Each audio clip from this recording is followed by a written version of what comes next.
Hello and welcome student. Let's get started. Today's topic is verb. Listen carefully. Carefully distinguished between the verb lay, L-A-Y, and lie, L-I-E, lie. L-A-Y, lay is transitive and is always followed by an object. इसके बाद हमेशा एक object होता है.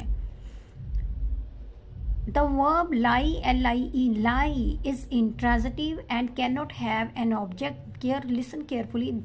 Cannot have an object, नहीं हो सकता object. For example, I laid a book on the table. मैंने किताब मेज़ पर रखी. In this sentence, a book on the table. Book और table जो है ये object हैं. Second is I lay, L-A-Y, lay. आई ले अंडर दैट पीपल ट्री, में उस पेड़ के नीचे सो गया. अंडर प्रेपोजिशन दैट यहाँ डेमोन्स्ट्रेटिव प्रनाउन का काम कर रहा है और पीपल ट्री नाउन है. तो यहाँ डेमोन्स्ट्रेटिव प्रनाउन के माध्यम से एक इशारा दिया जा रहा है कि मैं उस पेड़ के नीचे लेट गया. सो नहीं गया, लेट गया.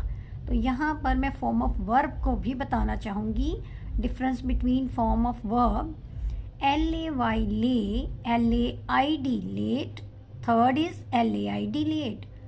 L-I-E, lie is first form. L-A-Y, lay, second. L-A-I-N, lane is third.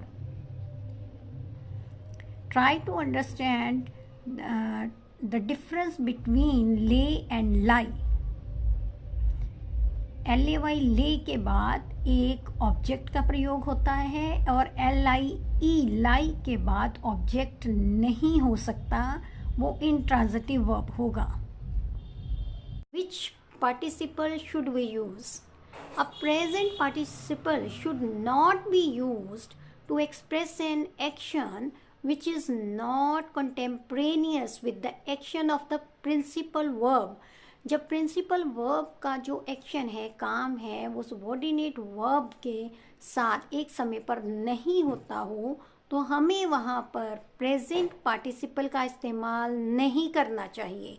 For example, he sailed for New York on Monday, comma arriving there on Saturday. तो इन दिस सेंटेंस जो प्रिंसिपल वर्ब है sailed है और subordinate verb यहाँ arriving use किया गया है.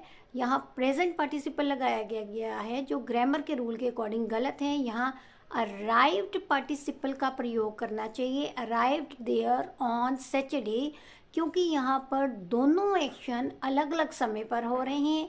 एक एक्शन मंडे को है और दूसरा एक्शन सैटरडे को हो रहा है.